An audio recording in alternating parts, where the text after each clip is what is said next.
Lord at hayaan natin na Lord mag-usap sa atin sa gabi ito. So tayo tumayo, bilang paggalang. Nakatayo na po ako ha.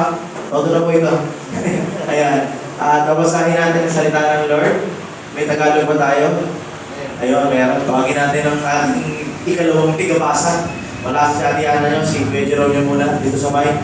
Babasahin natin. Anong chapter natin ngayon? Daniel na chapter? 10. Alright. So, basahin natin ang Daniel chapter 10. Buong kabanata, buong chapter na yan. At sabayan nyo ang inyong mga mata sa pagbabasa ng Biblia. Tayo, basahin po. Ngayon, Brother Joe. Daniel chapter 10, verse 1. Nang ikatlong taon ni Ciro, na hari ng Persia, ay nahayag ang isang bagay kay Daniel, na ang pangalan ay Belshazzar, at ang bagay ng tunay, sa mga tuwing bagay, isang malaking pakikipagbaka, at kanyang naunawa ang bagay at nagkaroon ng unawa tungkol sa pangitain. Verse 2. Na ang mga araw na yaoy, ako, si Daniel, ay nanangis ng 3 buong isang linggo. Di ako kumain ng masarap na tinapay, di pumasok man ang karne, di alam man sa aking bibig. Di naglangis man ako hanggang sa natapos ang 3 buong isang linggo. Verse 4. At nang ikadalawamput apat na araw ng unang buwan, palibas ay ako'y nasa tabi ng malaking ilog na siyang Hidegel. Verse 5.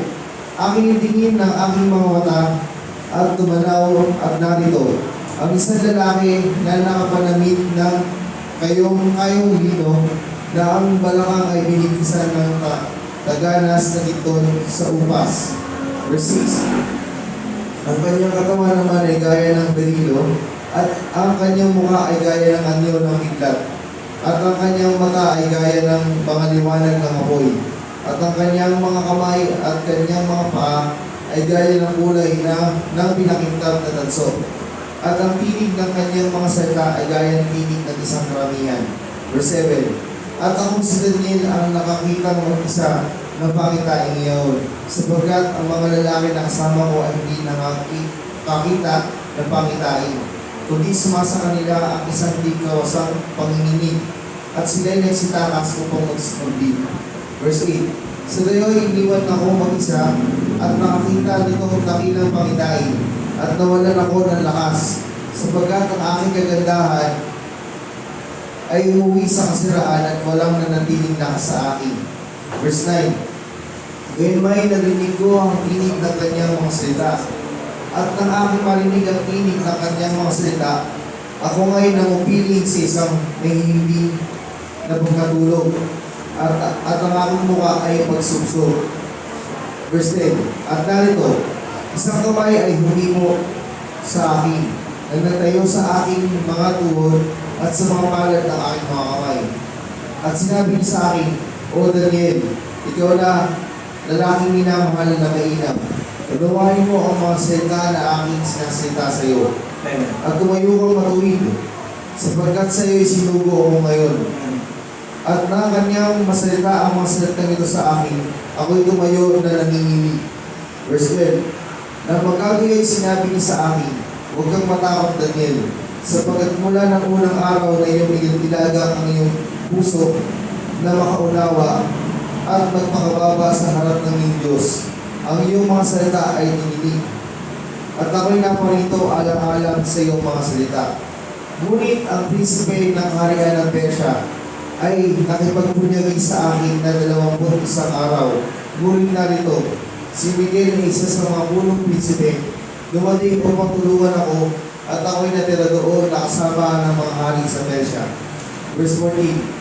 Ngayon naparito ko upang ipatalastas sa iyo kung ano ang mangyayari sa iyong bayan at sa mga huling araw, sapagkat ang pangitain ay uwal sa marami mga araw pa. Verse 15. At nang kanyang masalita sa akin, ang ayon sa mga salitang ito, ay angin tinungo ang aking mukha sa lupa, at ako'y nabibi. Verse 16. At narito, isang gaya ng kahawig ng mga anak ng mga tao ay humipo sa aking mga labi, na magkagayoy ibinuka ko ang aking bibig, at ako'y nagsalita. At nagsabi sa kanya na tumayo sa harap ko, O Panginoon ko, dalhin sa pangitain Dahil sa pangitain ay nagbalik na sa akin ang aking mga kapanglawan at hindi na natili sa akin ang lakas. Verse 17, sapagkat paanong makikipag-usap ang lingkod nitong aking Panginoon sa Panginoong ito. Sapagkat tungkol sa akin ay biglang nawalan ako ng lakas. Hindi may naiiwan mang hininga sa akin. Verse 18, na magkagayon hindi po uli ako roon ng isa na kamukha ng tao at kanyang pinalakas ako. Verse 19, at kanya sinabi, o taong minamahal na mainam, huwag kang matakot, kapayapaan ang sumayo, magpakalakas ka, oo, magpakalakas ka. At nang siya'y magsalita sa akin, ako'y lumakas at nagsabi, magsalita ang aking Panginoon, sapagkat iyong pinalakas mo. Verse 20, nang magkakayo sinabi niya, kalasnas mo baga kung bakit ako'y naparito sa iyo. At ngayon babalik ako upang makipaglaban sa prinsipe sa Persya. At pagkat ako'y lumabas, narito, ang prinsipe ng Gresya ay darating. Verse 21, ngunit aking sasaysayin sa inyo ang nakasulat sa kasulatan ng katotohanan at walang sinumang tutulong sa aking laban sa mga ito, hindi si Miguel na iyong prinsipe. Maraming manalangin, Lord. Maraming pong salamat sa pagkabasa, Lord, ng iyong salita, ng iyong banal na kasulatan, Panginoon. Salamat po, Panginoon, na ginamit po si Propeta Daniel, Lord, upang kami kausapin sa pamamagitan ng mga Lord, ng mga salita na nagkaling sa inyo. Nawa, Lord, ang mensahe, Lord, na nilalaman ng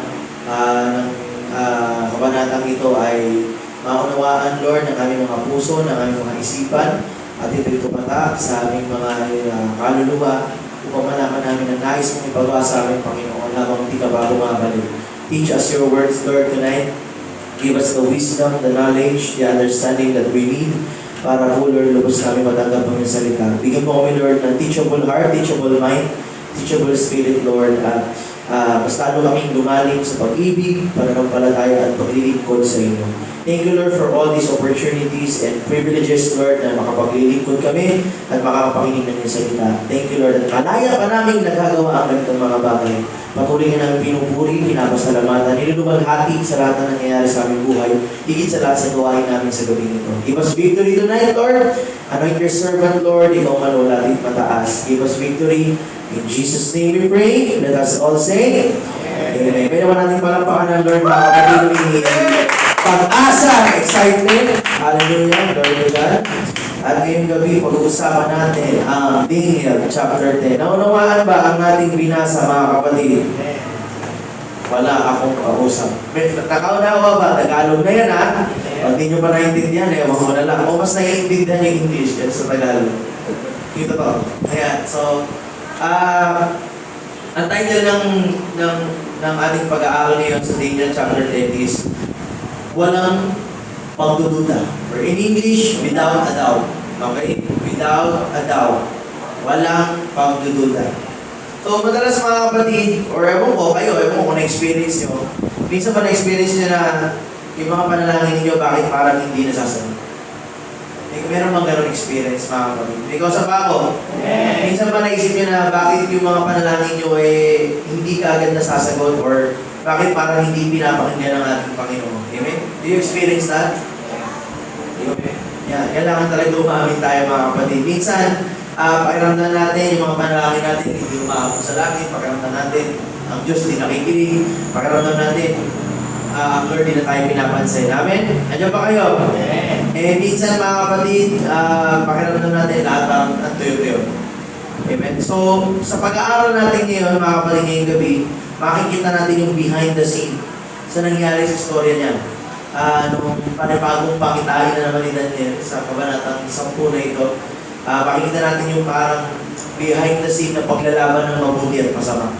Yan, dito natin makikita yung battle between good and evil. Pagkaman, mga kapatid, madalas tayo ay taus-puso lumalapit sa Panginoon sa pamagitan ng panalangin. Meron pa rin mga tinatawag doon principalities or authorities or forces of the unseen world. Normally, ito yung mga forces ni Satan na kumukontra sa mga plano ng ating Panginoon. Nandiyan ba kayo? So, madalas mga kapatid, or minsan, itong mga forces na ito, itong gawaling kaaway, ito yung nagpipigil o nagpe-prevent mga kapatid sa agarang sagot ng ating Panginoon. Good and evil, mga kapatid, fight against each other every day. Alam niyo ba yun? Ang mabuti at masama ay lagi naglalaban araw-araw. Paano? Pag-isip mo pa lang sa umaga, is already a fight for good and evil. Bakit? Yung pag-isip mo sa umaga, how do you will fight it? Is it for good or is it for evil? How do you will start your day? Is it good or evil? So doon, laging may paglalaban ng good and evil. Amen? And hindi natin napapansin yung fight na yon, it's not always external. Ano yung external sa labas? Minsan yung laban na yun nandito. Sa loob. Amen? Andiyan ba kayo? Inside your mind, inside your heart, there is a battle. Sabi nga doon, madalas, nasabi ni Pablo, madalas nasusunod ng tao ay yung kanyang pita ng laman o yung gusto ng laman. Kaya yung gusto ng Lord, hindi natin nasusunod. Ang hirap daw labanan. Meron daw naglalaban palagi sa ating mga damdamin. Mga kapatid, kailangan natin malaban na itong battle na ito, hindi lang kayo nakakaramdam.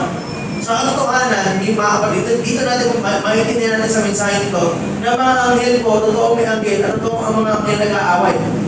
Yan, kung naiintindihan yung binasa naman nila, hindi natin nakikita, nag-aaway ng dalawang anghel at two forces dahil sa i-reveal ng Lord kay Daniel. Andiyan ba kayo? Nakatuwa nga kayo sa itsura. So, ngunit mga kapatid, sa pamagitan ng panalangin, ang kapangyarihan ng Diyos ay nalalaganap para yung kanyang mga plano, ang kanyang mga gawa ay gumana. Sa pamagitan ng panalangin mga kapatid, we call out unto God at hayaan mo ang Lord ang kumilos sa iyo. Hayaan mo ang Lord ang kumilos dun sa circumstansya na nangyayari sa iyo. Andiyan ba kayo? Prayers, mga kapatid, sabi dito, opens new doors of opportunity for God to move. Sa pamagitan ng panalangin, nagkakaroon ng opportunity ang Lord na kumilos. Kasi you allow Him. Sige Lord, I allow you. Gawin mo to, ikaw bahala. Sa pamagitan niya mga kapatid, you allow God to move freely in this place. That's why there is a prayer.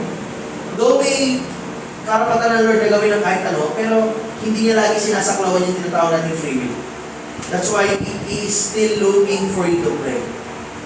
Diba? Pwede naman niya sa pawa yung buhay. Kapag gagawa ka ng mali, pipigilan ka na. Pero hindi.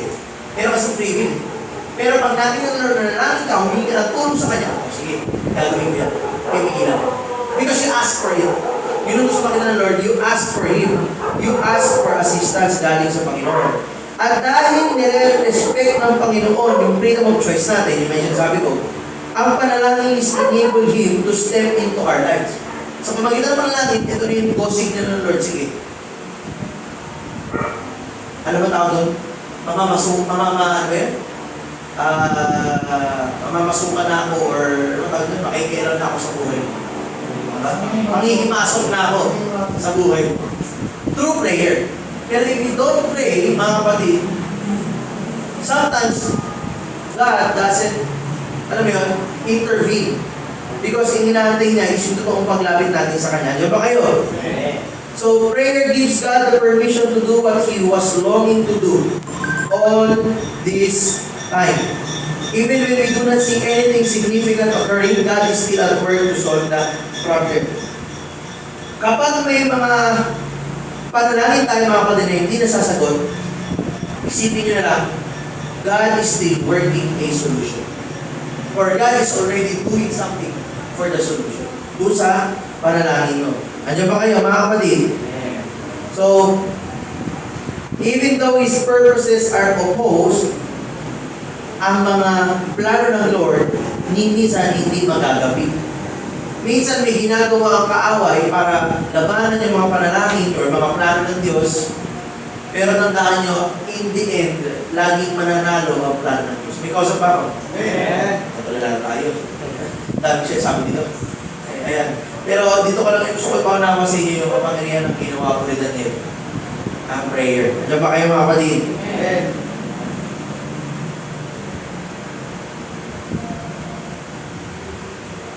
Sabi dito mga kapatid, Daniel's experience is exhibit A of a God who is listening.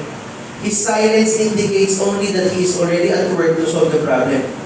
When we kneel before His throne, without a doubt, He is listening. It's an assurance, mga kapatid, na sa ating mga panalangin, ang Diyos ay nakikinig. Ang Diyos ay ito. Minsan, pagka nagduda tayo, think of it that God is already working for a solution. Diyan ba? Ngayon, pag-usapan natin yung chapter 10.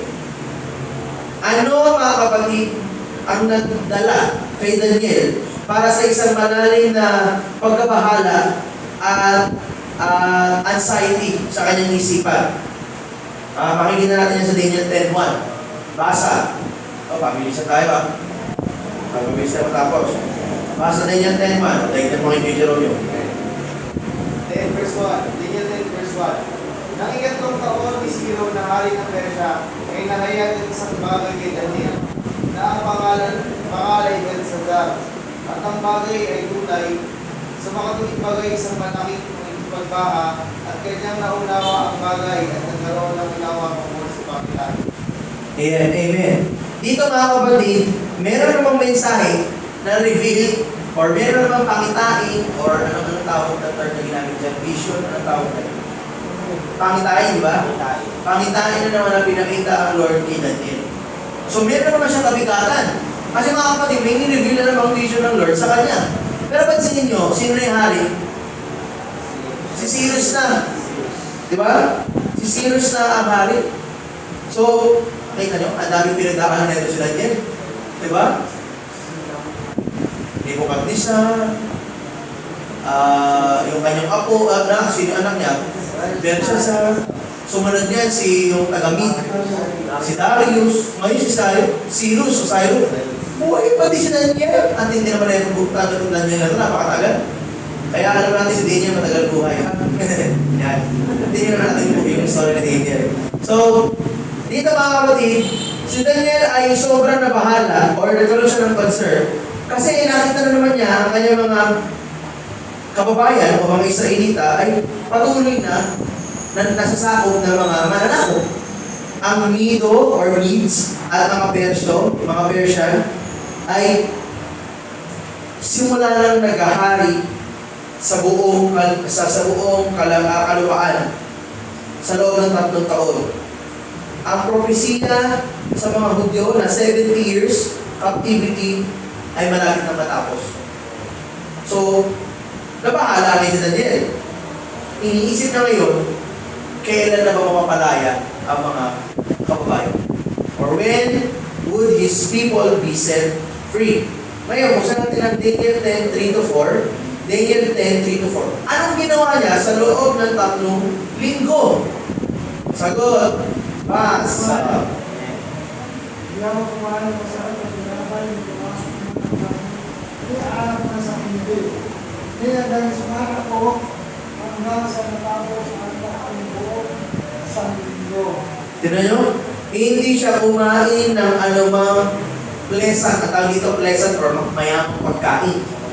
Kagaya ng meat, hindi rin uminom ng wine, hindi rin nag-anoint ng langis, ang sabi dyan. Ngayon, sino ang nagpakita kay Daniel doon sa Daniel 10:5-6 at sa Revelations 1:13-15? So, bubuksan muna natin, may magbabasa dito sa kabilang bahagi ng Daniel 10:5-6 at may magbabasa sa Revelations 1:13-15. Tayo, kung sino nakakita. Basa. Sige, Daniel muna natin. Daniel 5:6. I lifted my eyes and looked and beheld the 13-man clothed with linen. His face was painted with gold.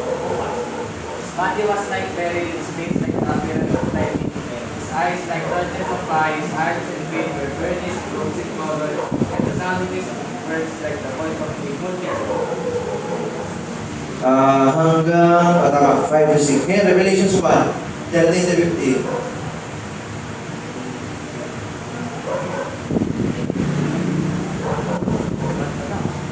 Okay, basa. Revelations 1 verse 13. At sa gitna ng mga kandilero ay may isang katulad na isang anak ng tao. Oo. Na may suot na damit na hanggang sa paa at may bigkis ang bibig na isang pabigkis ng gintalito. Verse 14. At ang kanyang ulo at ang kanyang buhok ay mabuting gatal gaya ng balahibo maputi ng tupa, gaya ng niebe, at kanyang mga mata ay gaya ng bibigis na ako. Amen. So, pansinin nyo, meron pagkakapare-parehas. Amen? Nandiyan pa kayo? So, isipin nyo mga kapatid Daniel ito na isulat. Pero nung naisulat ni John, si John nagsulat ng Revelations, di ba? Nung naisulat ni John ang Revelations, parehas na parehas yung ano ba dito, description na nakita ni John at nakita ni Daniel. Sino tinutukoy? Sino? Si Jesus. Si Jesus ang nakita ni Daniel, hindi pa pinapanganak si Daniel, ay si Jesus.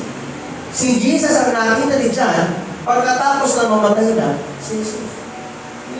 So mga kapatid, kung hindi namin comparison, iisa yung dinidescribe ng dalawang talata na ito, mga kapatid.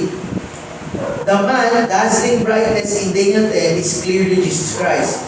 Ibig sabihin, si Jesus, mga kapatid, is so concerned about his children that at times, He comes Himself to answer their prayers. Direct ang nagpakita ng Diyos. Napakapalad ng mga tao ito. Sa atin kasi wala nang gano'n. Kapag ka biglang nagpakita sa iyo ang Lord, check agad, mga kapatid, is this written in the Bible? Kasi maraming mga lumabas kayo, heavy is me. Nakapunta doon ang langit, nakapunta na yung impyerno. Basahin niyo yung mga nakapanood, nabasa niyo na ba yun? I recommend na bago kayo po sa mag-pray kayo, sa pag-manisip kayo. Kasi mga kapatid, yung ibang sinasabi doon, is not written in the Bible. And anything na hindi written sa Bible, mga kapatid, we normally see it as blasphemous. Amen? Andiyan ba kayo? That's why you check, ha? Minsan marami na dito si Baba. Yan, nakakita ng vision. Ay, teka, kailangan mo dito na. Kaya na nangyari kila INC, kay Pastor Tibuloy. Dahil nakakita sila ng mga vision, they think they are greater than men. Diba? That's why mag-ingat tayo. Pero ito si Daniel, sure. Kasi napatunayan ni John, sure, isa rin na nakita niya. Si Jesus ang nagpakita sa kanya. Amen ba? Amen. So ngayon, ano nangyari kay Daniel? Nung naranasan niya yung overwhelming presence ng ating Diyos. Daniel 10, 8 to 9. Daniel 10, 8 to 9. Basa. Binasa. Sige, tayo. So I was left alone, gazing at this great vision. I had no strength, then my face turned deadly pale, and I was helpless. Then I heard him speaking, and as I listened to him, I fell into a deep sleep, my face to the ground. Amen. Nawala lahat ng lakas ni Daniel at siya nakatulog. Grabe. Grabe yung presensya ng Lord pala. Sabi pa sa ibang talata, mga kapatid, pag nakita mo ang Diyos, masusunod ka, mamamatay. Dahil sobrang bana. Napakapalit ni Daniel. Hindi siya namatay, nakatulog lang, nangina lang. Grabe siguro pag nasa harapan talaga tayo ng presensya ng Diyos. Marunong, talagang babagsak ka. Eh, ilan na na-experience sa mga tao, magpupustos ng banal na spirito. Ha? Naintindihan ba? Amen ba? Amen. Ganyan ang pakiramdam na ikaw ay nasa harapan ng presensya ng Lord. So, hindi mainda ni Daniel yung presensya ng ating Diyos. So, wala siya ng lakas, nakatulog. At sa kahabalan ng ating Diyos, mga kapatid, merong ipinadala kay Daniel. Sino yun? Si Angel Gabriel. Nandiyan niya, binasa niyo ba? Ngayon, mga kapatid, paano in-address ulit ni Gabriel, ni Angel Gabriel si Daniel? Daniel 10:11. Basa. Paano in-address? Anong pagkakabanggit? 11 ha? 10:11. Chapter 10 verse 11. 11 verse 11. Okay, go. And he said unto me, O Daniel, a man greatly learned, understand the words that I speak unto thee, and stand upright, for to thee I was sent. And when he had spoken these words unto me, I stood trembling. Bravely.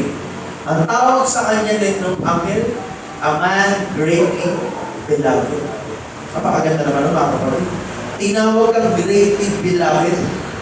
Sa Biblia, mga kapatid, isa yan sa most endearing name in all scriptures.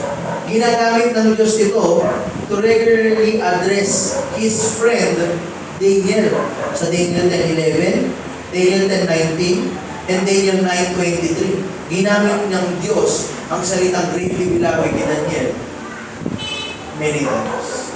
Ang sarap ng pakiramdam siguro ni Daniel, no? Tinawag ang greatly beloved. Kaya siguro si John, nakita rin yung vision, kay John pinakita kasi si John, tinawag ni John, gabi na. Di ba? Grabe naman. Nawa, magkaroon din tayo ng goal na tawagin tayo ng Lord. Kyle Tabila. Kenneth Tabila. Mamaya, kinabukasan ganun. Palitan mga apelido yan. Joshua Tabila. Pero yung spelling, D-E-B-E-L-A-B-E-D. Beloved. Pinapatawag ko yun. Ayan. So mga kapatid, God's children are greatly beloved of Him. Yun ang kailangan nyo maintindihan. Hindi lang sila Daniel, ang greatly beloved, hindi tayo din. Lahat ng anak at pinili ng Diyos. John 1:12 says, as many as receive Him, He gave them the right to become sons of God, children of God. Tinawag tayong anak ng Diyos. At dahil tinawag ang anak ng Diyos, sobrang kang iniibig. Anak ka nga eh. Amen? So, we are more than conquerors. We are more than a skin covering bronze. We are much more than enlarged protein molecules, products of blind chance. We are created in the image of God and greatly beloved by our Father. Diyan ba kayo? Napakagandang pangako yan. Ngayon, kailan or when were Daniel's prayers heard? Kailan nasagot o napakinggan ang panalangin ng Daniel? Daniel 10:12. Daniel 10:12. Daniel 10:12. Basa.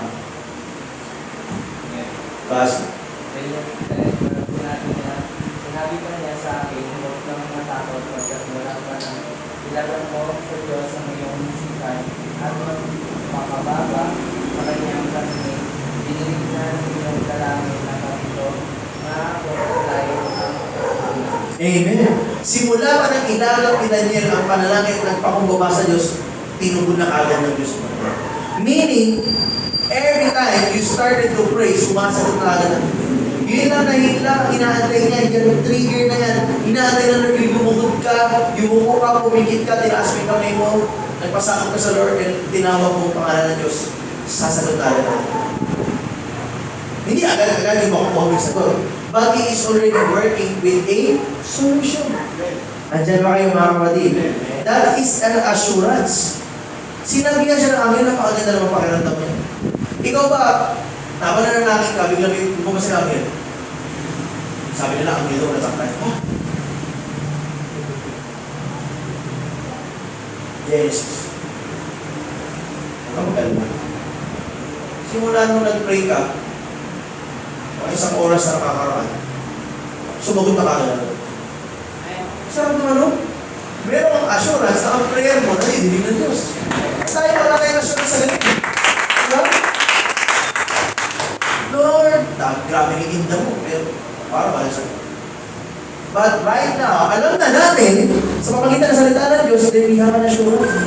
Na yung mga panalangin pa na natin, naririnig ng Lord. Lalo na pag tinawag yung pangalan. Ano sa ibang pangalan tinawag? Ha? Okay na tawag na ibang pangalan? Pangalan lang ay Jesus. Diyan ba kayo? Ngayon, kung narinig ng Diyos ang panalangin ni Daniel, nung una pa lang siya nanalangin, bakit para walang sagot? Ha? Minsan, yun ang tanong eh. Bakit para walang sagot? Nasa 10:13. Yan, dito natin makikita. 10:13. Basa. Sige tayo kapatid, basa. First, I will stood me 21 days and beyond. Michael, one of the chief princes, came to help me, for I have been left alone there, the kings of Persia. Amen. Sabi doon, the prince of the kingdom of Persia withstood Gabriel. Merong humadlang sa sagot. kaaway. Nakita nyo? May naglalaban. Natuwa nga akong binasa ko. Talaga palang may ganun. Without us seeking, hindi natin nakikita, right, kami mga nag-aaway-aaway, kinokontra ka. Totoo pala yun, no? Yung sa kanan mo, may konsensya. Kabila, sa mga konsensya. No? At dito talaga nakita natin. Kaya siguro dito na nakuha yun. Nandiyan ba kayo? Amen. So, mga kapatid, yung Prince of Persia na yan, makikita natin kung sino yan. Okay? Sino yung Prince of this world and Prince of the power of the air na tinutukoy sa John 12:31 and Ephesians 2:2-3. Okay, basahin natin ha. May magbabasa ng John 12:31, may magbabasa ng Ephesians 2:2-3. Okay? O, doon muna tayo sa John 12:31. Basa.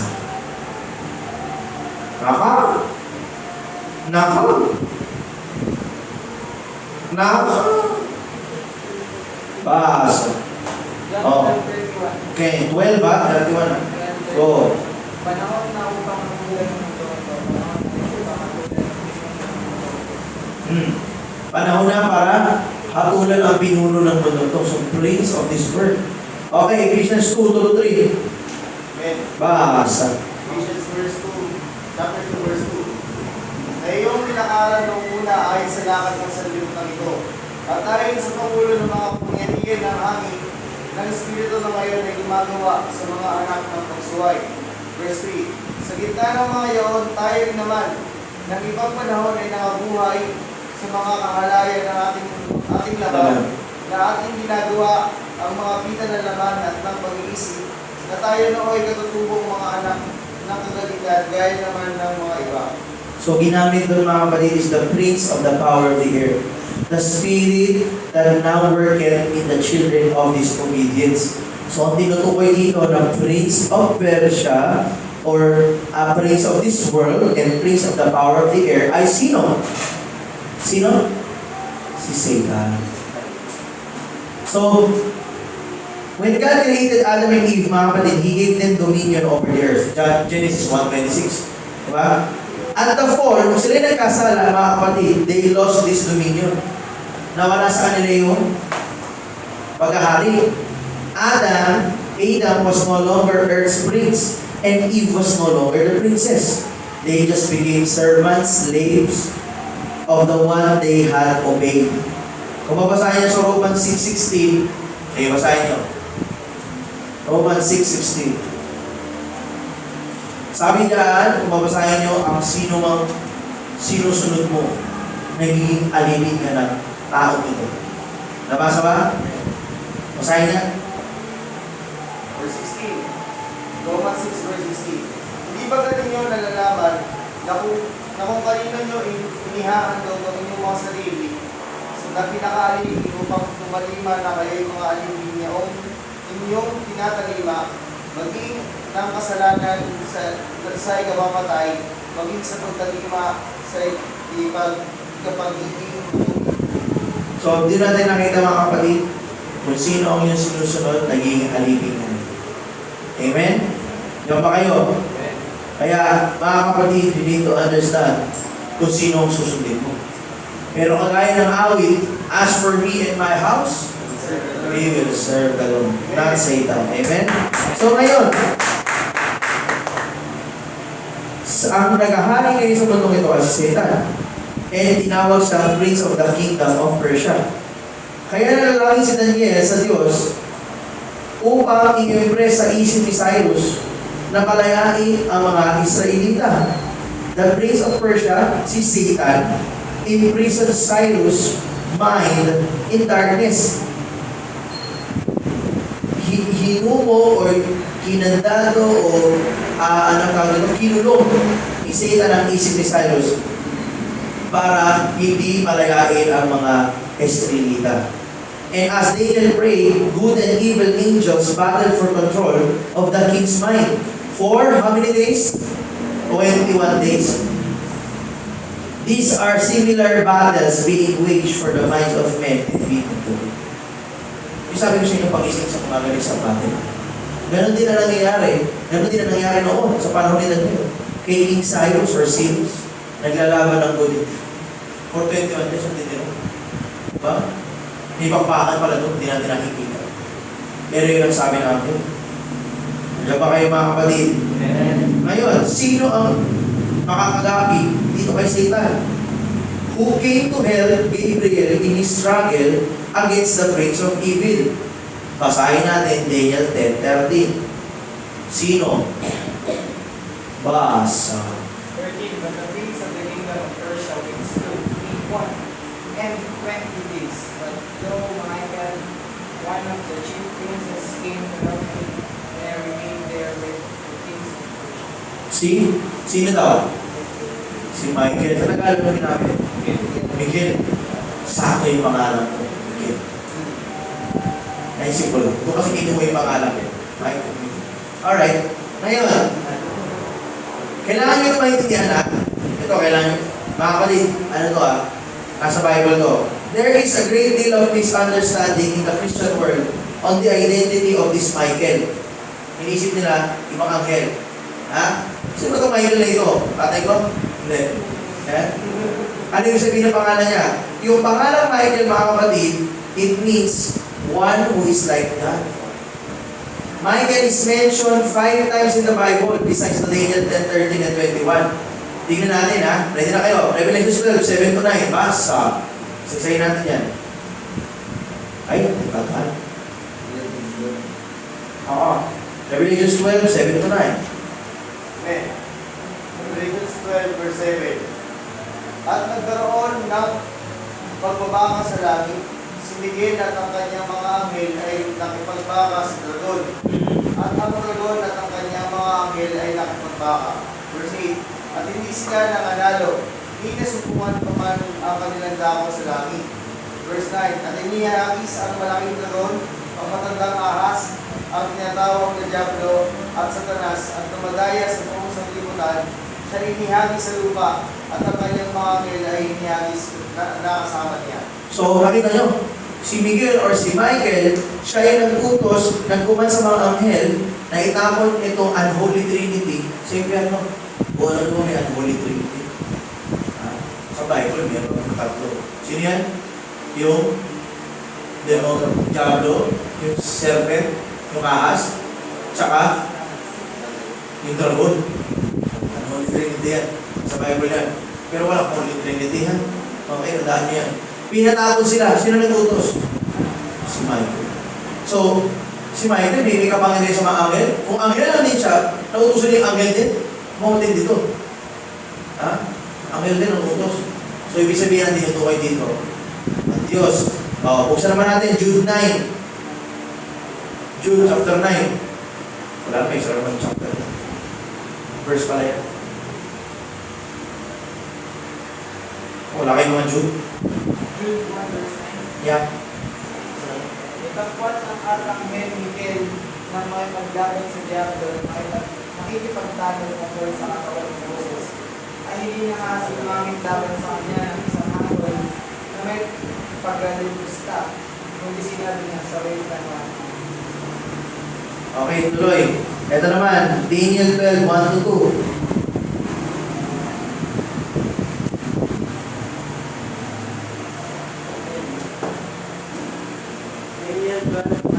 Sa pagkakataon na ulit darating si Miguel, ang makapangyarihang pantay ng bansa kasay, at magkaroon ng matinding kahirapan, hindi pa nangyayari nila. Ngunit maliligtas sa mga kababayan mo, ang pangalan ay nakasulat sa aklat ng Diyos. Amen. So, dito clearly, mga kapatid, i-reveal that Michael is one of the many names of Jesus. Jesus is the Lamb, the Lion, Rock of Ages, Lily of the Valley, the Rose of Sharon, the Door, the Way, the Truth, and the Life. So, pag ginamit yung term na Michael to refer to Jesus, it reveals Christ as the mighty conqueror. So, don't let the expression Michael the Archangel, Jude 9, confuse you, mga kapatid. The word archangel means the commander-in-chief or the head of the angels. Jesus is not an angel, tandaan niyan. Okay? He is the divine Son of God. He never, mga kapatid, He is the eternal. He is eternal, rather. Okay? So, that's why mga kapatid, kailangan maintindihan na ang tinutukoy dito ay ang ating Panginoon. Gets na? Ano ba kayo?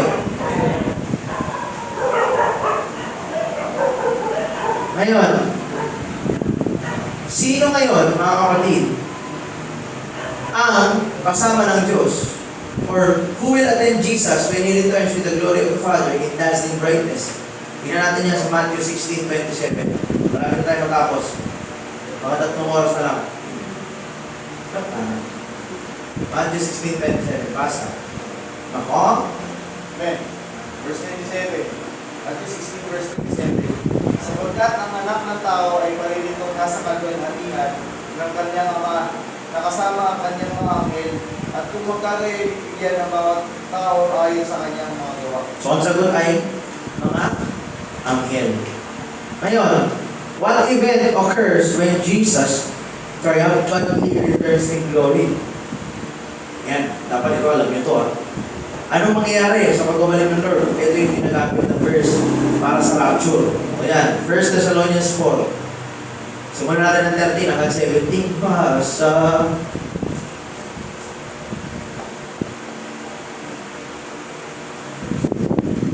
First Thessalonians chapter 4 verses 13 hanggang 17. Boris, hindi namin ibigyan ng makalat. Tungkol sa pagtutulog, upang kaliwaan ng iba, nagalang ng iba, o walang pag-asa.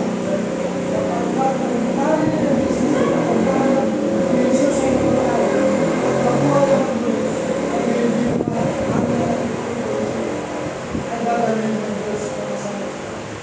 Sapagkat ang Diyos na sabi ng Diyos sa salita ng Panginoon, na tayo na mabuhay, na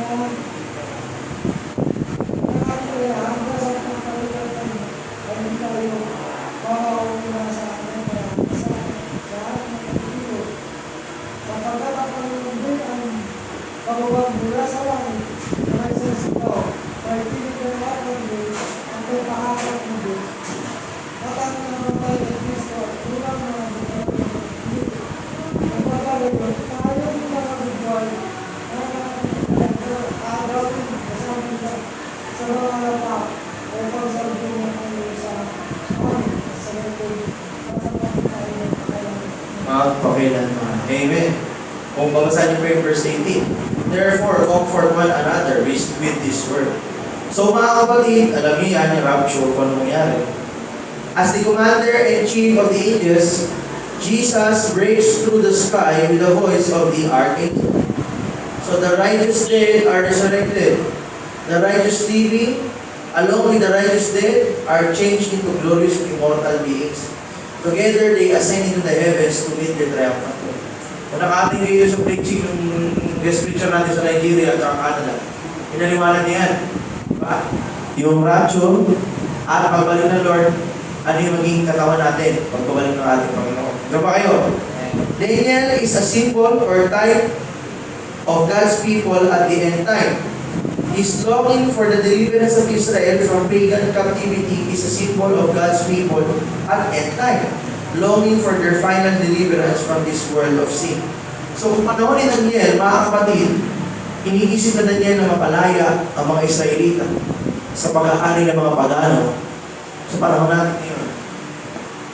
Tayo ngayon yung mga type o tipo ni Daniel na umaas na mapalaya tayo sa hirap at kasinungalingan ng mundo sa pagbabalik ng ating Panginoon. Tandaan nyo mga kapatid, there is no problem that is too hard for God. There is no difficulty too great for Him to unravel. There is no heartache too complicated for Him to heal.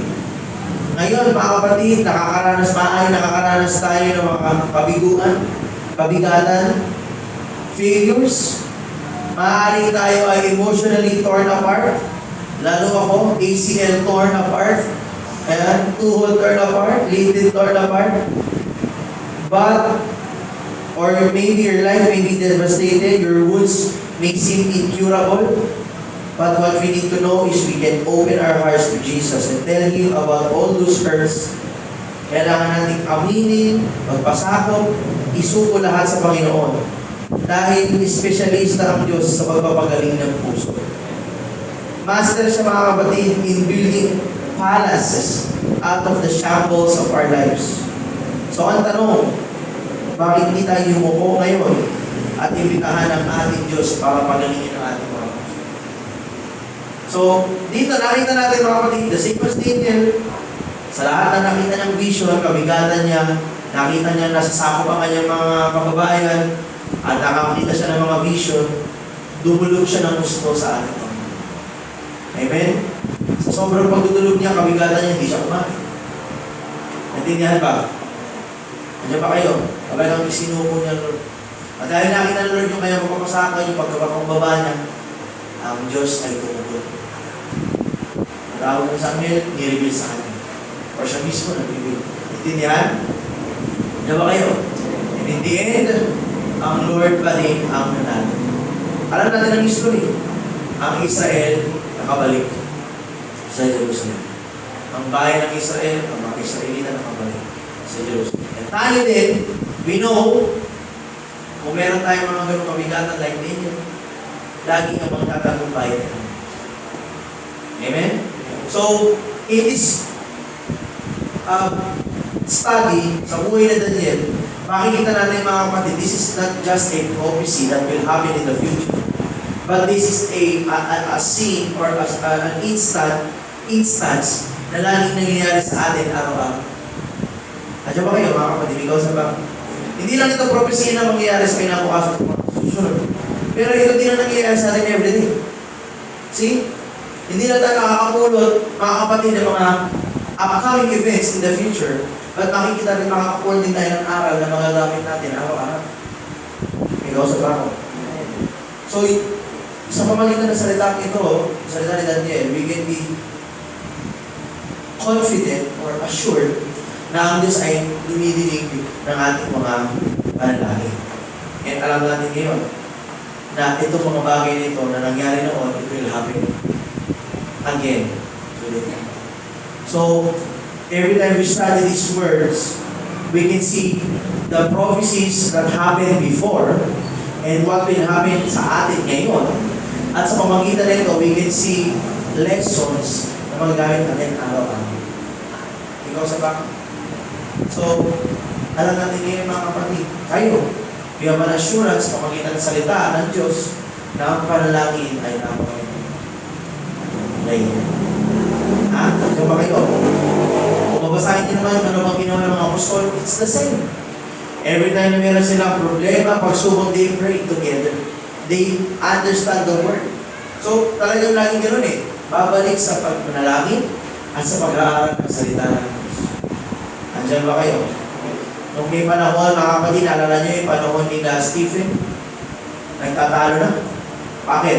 Panahon nila Stephen, tsaka mga apostol, naalala niyo, nagkakantay na ito? Sino nakaalala? Inaral natin ito. Story ni Stephen. Naku, wala. So, witnessing, di ba? Inaral natin yan? Panahon ni Stephen, ang mga babaeng Hudyo, mas marami nakakain kaysa sa mga babaeng Hentil. So nagkaroon kagad ng discrimination, problema natin. Wala marami din nakakain, lalo yung mga balo. Sabi niya nun, kailangan natin pumili. So pinatawag niyo, ilabing dalawa, nag-usap sila. Let's pray, manalangin tayo, at kailangan natin basahin ang Quran, maging, alam mo yung grounded sa salita ng Diyos. At sabi doon, umili tayo ng 7 tao na mamahala sa bagay nito. So, nandun yung prayer, nandun yung Word of God. That's why church, in everything na naranasan ninyo, hindi dapat lalayo ang panalangin at pagbabasa ng Biblia. Nandiyan ba kayo? Sometimes we are too focused, mga kapatid, sa mga bagay na nangyayari sa ating paligid, we forget what is most important. Minsan sa ating church, mas focus tayo sa mga bagay sa labas. That's why internally dito, hindi natin naayos. O iba naman, sobrang focus internally, wala nang labas. It should be balanced. But, hindi natin magagawa yung walang proper prayer and reading of the Word of God. And that's what we did right now. Nag-aral tayo at tutunan natin ang importansya ng panalangin. And as we have seen sa buhay ni Daniel, it's the same. Diba? Kung nangyari ni Daniel yun, pwede rin mangyari sa inyo. Kuya Chris, makakita ba ako ng mga labanan ng anghel? Hindi mo nga makikita sila. Anghel ka. But in the back of your mind, may nagbabattle. So, ano natin ginagawa? May laban. Tama? Pumunta ka dito. Ay, sigurado na yung dalawang isip ka. Diba? Punta ba ako? Lakas ako lang kanina. Siya matulog. Ano? Hindi lang ako nagsalita sa group chat, pero alam mo na yun. Diba? Ako, kasi lakas ko lang ako. Hindi probably naman ito, hindi mo ito binabahan eh. Daanan nga ng flood ito eh. Flood way. Diba? Kapag hindi ka pa pumunta, ewan ka na lang. Unless, iba talaga yung mundo eh. Lahat mundo, lubog. Pero flood way naman ito, daanan nga ng baka ito. Diba? Dapat umate na tayo.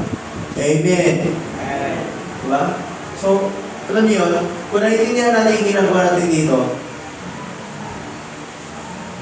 there is no reason for us to stop. Nakikinig to ba? Ikaw sa mamo. Ha? So, balikan natin yung team natin. Without a walang pag-dududa.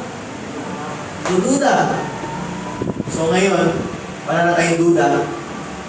Alam natin na ang panalangin ang sagot sa ating mga pangangailangan at ang ating Diyos. Sasagot ang Lord, bibigyan tayo ng katuunan, kasagutan. Bakit? Kasi nanalangin tayo sa Kanya. May kausap, may natutunan. So, siguro isipin mo, Kuya Chris, alam mo na yan. Ang lagi mo na ako nag-pray. Diba? Okay. Hindi naman kita papagalitan, hindi naman kita aawain, talaga nag-pray ka eh. Pero ang tanong, paano kung nakapasok sa sitwasyon kagaya ni Daniel? Ano ba sitwasyon ni Daniel? May kabigatan eh. Diba? Daniel pa rin kasi siguro, saya ka. Bless ka. Okay ka. Parang kagaya ni Daniel, may kabigatan, may concern, may perplexity. Na ano, ang kanyang kababayan ay nasakot. Ang kanyang kababayan ay watak ko. Yun ang burden mo. Kagaya ni Nehemiah, yun ang burden mo. Kapag may ganun pa kayong burden, can you still pray? Diba? Kaya niyo pa rin maging, alam mo yun, faithful or tapat or talagang malapit sila. Sometimes may mga tao gano'n eh. Lalapit sa Lord, may problema. Ay, okay. Pero pag masaya na, wala na. Meron naman ng tao, pag masaya, sa church. O walang problema. O may problema, wala. Bakit no? Dapat maging kagaya tayo ni Daniel. Good or bad days, naglilingkod ka.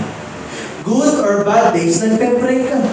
Good or bad days, umaatin ka, nag-aaral ka sa salita ng bakit? Kasi nga, ang buhay natin dito is gulong ng paalam. Minsan, nasa taas, minsan nasa ito. Diba? Kanta ng ages ka. Diba? Pero mga kapatid, totoo naman. In our lives, there is good days and bad days. Pero how you handle yourself in both sides or both days, doon makikita ang pananampalataya. O pasok ka na naman. O yung iba dyan, may gagawin na arwang po ito. Bako kayo. We are blessed. Diba? Sino pinagpala mo sa kami? Amen! Blessed tayo. Ano kapag problema ka? Kasakit ka. Napilay ka. Napulit yung klitid mo. Kaya karala ko mga kapatid. Paano mo ginagawa ng YouTube pag hindi ako talaga? Babarinahin ko eh. Oo, babarinahin yan. Gagawa ng bagong litid yan. Matalin yan. Mas may makakal. Kaya pagka iron din ako. Kaya sabi, mas matibay daw yun. Paano kung pag wala ka rin? Paano kung may sakit ka? Paano kung pamilya na apektado? Paano kung church ang nagka-problema? Paano kung pag yung leader mo? Nandisyo. Paano kapag ka mayroong nangyari hindi maganda? Can you still be like Daniel na umabit pa rin sa inyo? Mas mahirap kayo sitwasyon na Daniel. Tanong nyo kung bakit sa akin? Bakit? Kasi mga kapatid, kahit na andun siya sa tawag dito, pangangalaga ng mga Persyo, ng mga Mido, ng mga Babylonian, hindi pa rin naman niya kalahihin eh. You see? Sakot pa din siya. Kumbaga, pwede pa nga siyang tawagin, government pet. Diba, si Jose P. Laurel, alam mo kung bakit? Government pet na tinawag siya. Kasi ginawa siyang parang utusan lang ng mga hapon. Diba? Hindi nilagalang siya doon para utusan. Kung bakit hindi naman si Daniel, parang gano'n eh. Ang pinagsisikuran niyang mga kaharian is Mido, Persia, mga Greek, mga Babylonian, hindi naman yung Israelita eh. Pero ba't yung ginagamit ang Lord? See? Mas mahirap sitwasyon niya. Ano naman niya ibig sabihin? Ibig sabihin, he is in an uncomfortable situation. Hindi mo nga kalahi, hindi mo nga kamutak. At higit sa lahat, hindi mo ka pananampalataya. Pero nanatili siyang naglilingkod sa iyo. Naintindihan? Eh tayo, nasa Pilipinas tayo. Malaya pa tayo. Diba? Dinala ka sa ibang bansa. Dinala ka sa Marawi. Sige, nung gusto padala namin sa Marawi dito. Ha? Kaya mo ba rin panghawakan pa na palataya mo? Diba? Nahirap ko. That's why, whatever situation, mga kapatid, dapat ready ka to pray and discern. Amen ba? Amen. Lalo na mga kapatid, kapag nakakita ka ng hindi maganda, especially in the church. Wala namang perfecto. Pero, what if makakita ka? The reason for you to stop or to stop. This is a warning to everyone. Dahil hindi vulnerable, hindi porque Kristiyano tayo, wala nang ganitong mga pagsubok. Normal at mangyayari yan. Kaya nga nag-warning ang Pablo eh. Pag-anis ko, uusbong ang mga lobo. Nagkukumor yung mga tupa, pero lalamunin ang mga tupa kasi mga lobo sila. I'm not saying na kayo yung lobo. Pero ibig sabihin, hindi makatatayo talaga para sirain ang iglesia. Diba? Meron talaga maninira. Or ikaw mismo makakita ka ng di maganda. Baka ikaw ang gamitin. You see, that's why we always serve the Lord. Ha? Hindi yung si Bon Jobert Lobo. Ay, Lobo ka rin. Intindihan? Iba yun ha, iba. Pero intindihan niyo yung ibig sabihin, mga kapatid.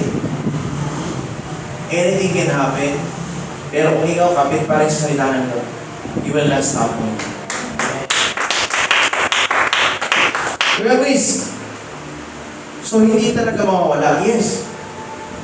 There will be struggles, problema, pagsubok. Pero binigyan ng Lord tayo ng solusyon. Paano natin lalabanan? Paano tayo makaka-cope up sa kanyang mga bagay? May kausap ako. You know, church, we need to be warned. Kailangan natin ito maintindihan. Why? If you read the Bible, sa lahat ko nakikinig sa kanya sa cellphone na yan, in the Bible, nagsimula po ang mga mananampalataya sa ating dalawa at naging 140 sila. Hindi niya, 144, hindi isa. 124 or 44. 144, tama ka lang. After nun, ano nangyari? On Acts 2:38, Acts 2:41, yun ang baptism 1. Mga kapatid, biglang nag-usbong ang iglesia. Hindi naman. Sino kaya umawak ko 1,000 na yun? Si Pedro lang.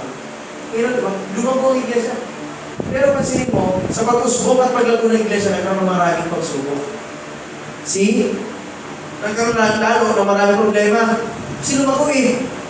Diba? Bakit gawa ng kaaway? Pero how do they cope up? They pray, they read the Bible, kasi gusto grounded sa Bible. Hindi yun sa mga patakaran ng mundo. And sila nag-decide. So, anong point? Lumalang ng iglesia natin. Can you see it?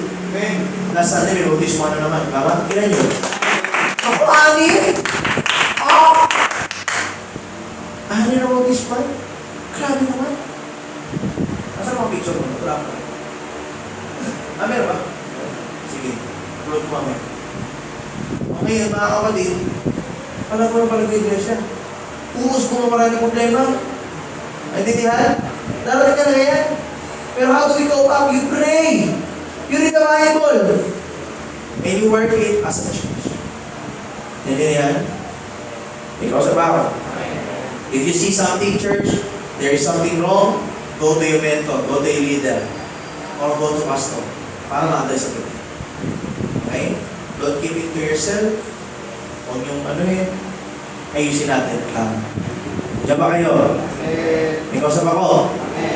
Just like Daniel, umabi tayo. Diba? Ayan, internal lang yan. Ano yung mga personal issues. Hindi na namin kayo kapit dyan. Advice na lang kami. Personal mo na yan. Ang hirap nang himasok dyan. Pero kung alam mo salita ng Lord, hindi kami makakabahala sa'yo. Kasi alam mo. Tama? Okay na, naka-attend naman yan sa akin. Naka-attend naman yan si sister, si brother. Nangaral kami ng about yan. Alam yan ang gagawin. Pero minsan hindi. Kahit alam mo, pag emosyon na tumama sa'yo, ang hirap sundin. Pag emosyon na, totoo yan. Galit ka eh. Diba? Nakapatan yung pride mo eh. Ako. Lalo may problema ka dito, wala na. Kapitato ka agad. See? But if you know the word, pray ka agad. Lord, labanan ko ito. Tulungan mo ko labanan. Parang okay na ako. You understand? Ay, alam niyo na ito, salita ng Lord. Pero pag emosyon talaga, nahirap. That's why, it doesn't mean you remove your emotions. It only means you always surrender your emotions to the Lord. If you felt something na teka na, offend ako teka na, naglagnat ako teka, parang may mali tissued ako o kung titukan yun, alisin mo na yun. At tignan mo ngayon yung mga dapat mong gawin. Yan mo na yun. Kapapansin ninyo, meron marami mong dapat gawin para sa Lord. Baka yung mga dapat natin intindihin dito Di ba naintindihin nyo? Pagka-entertain nyo, nalaki lang. See? Hayaan yung mga kinauukulan. Pawak mo. Sabihin mo lang siya. Alam mo yun, this is how you do it. Diyan ba kayo? Yes. Tinuro ka ito dati, pero tuturo ulit. Baka nakalimutan nyo. Taas yung daliri nyo. Okay, tapat nyo sa inyong mukha. And then, titigan nyo yung daliri. Tapat nyo sa mukha nyo, pero titigan nyo. Okay? Pinanakita nyo daliri. Isang pa kayo. Ngayon, okay ka nilaw, ang tingnan nyo yung nando sa harapan. Ilan nakikita nyo daliri? Dalawa. Minsan madami pa yan. Talagang tulid ka. Okay ba na? Okay na. Makasabihin, balik tayo. Ngayon, ano yung sabihin? Tingin na kayo ulit. If you look into your problem, what you see outside or the background is malabo, blur. See? But if you look outside, kahit ilan yung daliri niya, ang ganda nakikita mo. Lesson. Pag tumingin sa problema mo, nakikita mo sa paligid pangit. Wala ka nakikita mo ganda. Kasi lang nakikita mo ganyan yung problema ko kasi na-t-shirt ako kasi naman ganito sila kasi ganito siya. Wala akong pera may sakit ako. Pamilya ko, no. Everything you see outside is blurred. Kaya ang para naman sa buhay, blurred. Kaya wala kang joy. Wala kang peace. Pero kung tingnan, di ka sa background. Maganda nila, Alam mo yan, kahit na marami kang problema, gawin mo pa 5 yan Pag mo pa 5, 10 na nakikita mo Diba? Pero nakatingin ka sa mas maganda, sa mas malinaw. So kahit marami kang problema, nasa harapan mo, you still see the bigger picture, the best picture, yung mas maganda. Ano yan? Kapag ganito, ang laging pananaw ng bawat I tell you, yung mga bagay na nagpapabigat sa inyo, ang dali mo nang ililit ko. Sabi nga, everything that is weighing you down, pabigat, let it go! No. Hindi na kumanta kayo. Baka wala And you focus, you fly. Dapat talaga nagsusurhay tayo sa paglilingkod eh. Yan dapat tayo nag-iinit, lumalagaan tayo, mas sumasabog tayo, humahayo tayo, lumalagaan yung mga pakpak natin sa paggawa ng dapat paggawa ng Diyos. Hindi dito sa mga walang kapit-kapit bagay. Diyan natin dapat inuubos ang lakas. See? Doon talaga, hindi may iwasan, may mga ganun. Internal and personal issues within the church or personally sa'yo, pero how do you work it? Hindi, continue ka na naman mag-serve. Ha? Do you know purpose ng church? What is the purpose of the church? Sing, church. Di para na lahat, pakilakasan. Sing, church. Yung todo na! Sing, church. Yun na. Moto! Long consideration by God, otherwise I can change the station of our Lord's speech. Dapat alam niyo yan. Kasi yun naman ang ating moto, yun ang ating purpose. Wala kayo ibang gagawin dito. Bakit ako nag-church? Wala kang magawa eh. Wala bukos oras. Ha? Bakit ako nag-Lord? Let's serve the Lord. Sa'yo na samahan eh. Grabe yung system, rock on. Gusto mo? Yung ba dahilan? Hindi, sarap ng youth camp eh. Kasi, saya. Hindi, kasi pagka yung bonding namin, quality talaga eh. Pagka after the church namin, naglalaro kasi kami. That is not the reason why you serve the Lord.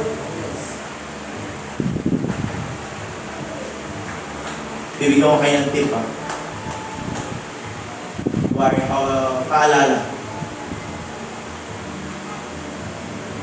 Right now, si pastor ko is looking for anyone or someone na mayroong pag-ibig sa doctrine.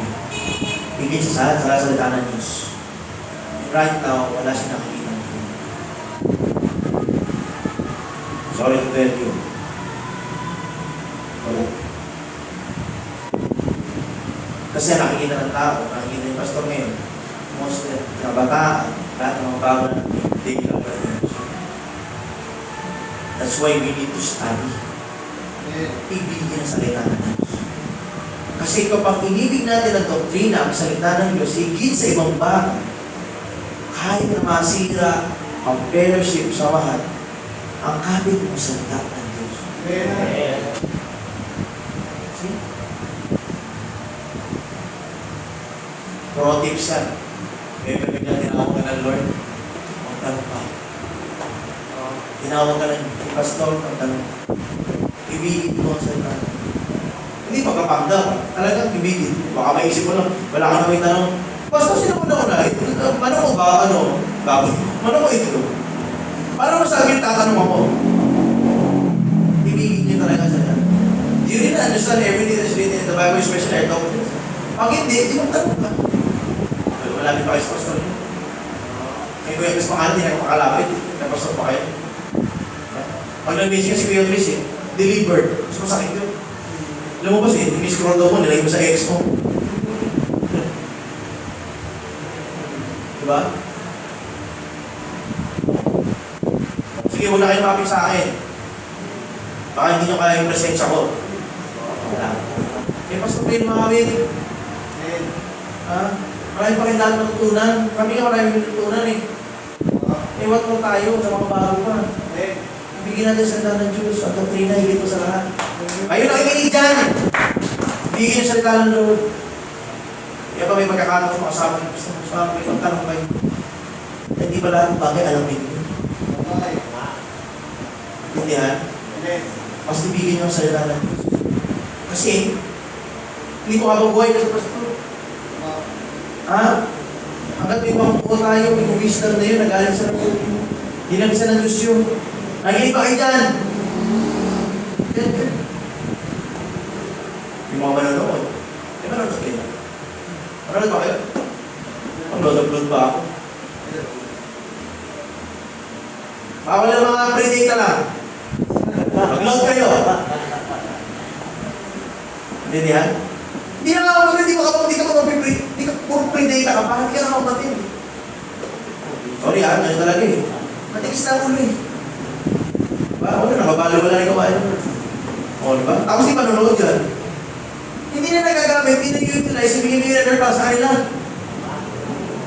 Isipin mo, binigyan ka ng lesson, bibidyo ka pa. Paano na lang gusto na ganun eh. Diba? Assume talaga na may video, meron pang lesson. Ano pa na pasto? Letter. Lalo pa ating sing letter, linggo. Layo yun, wala pa nga doon trend eh. Si Billy pa naglakad lang. Diba? Naglakad si Billy, nakakita ng kapwa, hinakul. Alam niya yan? Ito yan. Naintindihan mo binabasa ko?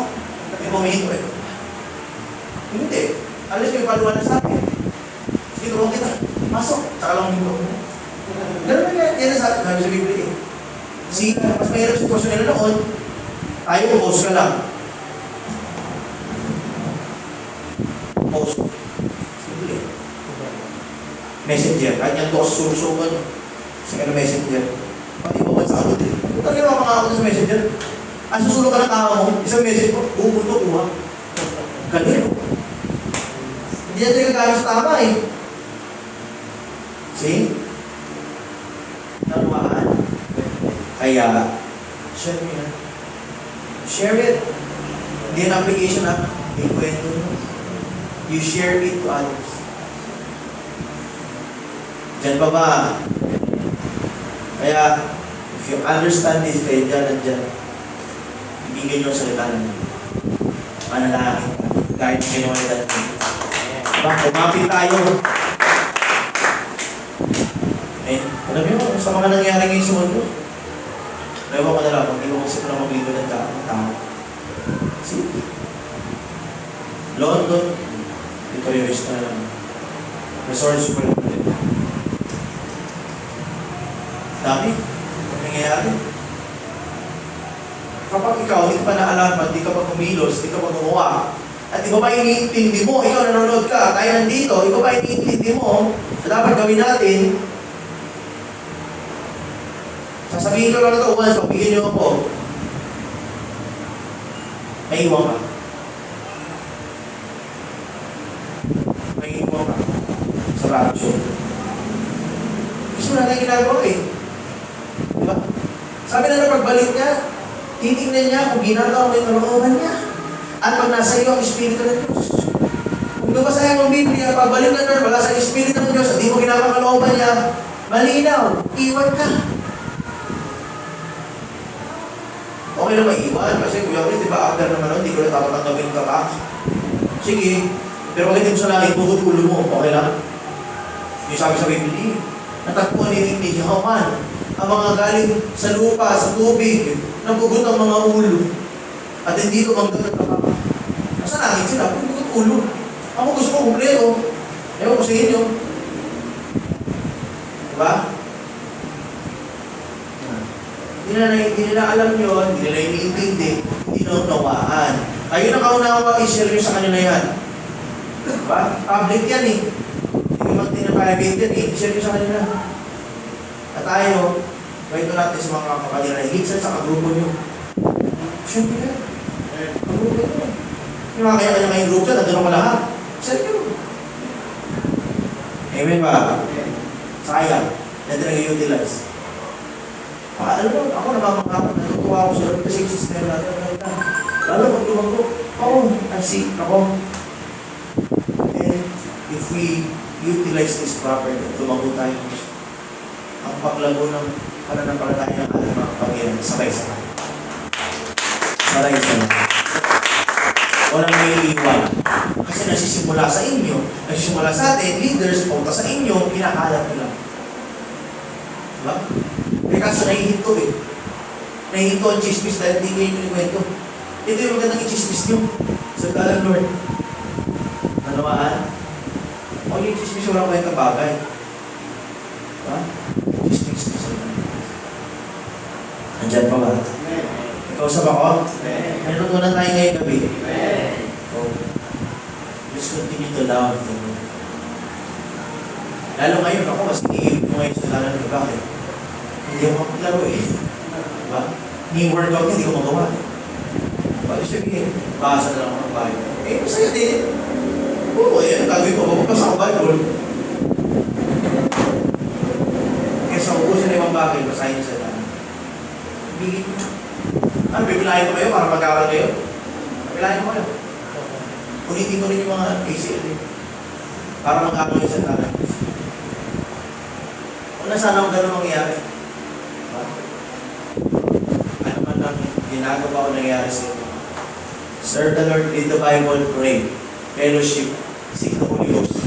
Ngayong Friday, ano meron sa Friday? Biyernes. Ano meron? Holy Ghost. Atin kaya?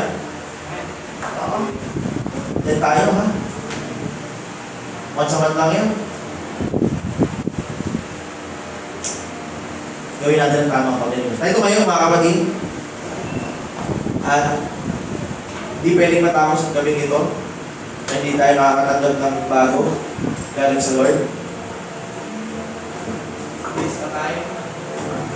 Tayo ay makakapanugali, makakatanggap ng wala na Spirit o galing sa ating Diyos. Marami pa rin. Talaga, I can see, nagbabaliwala. Pero ngayon, alam niyo na,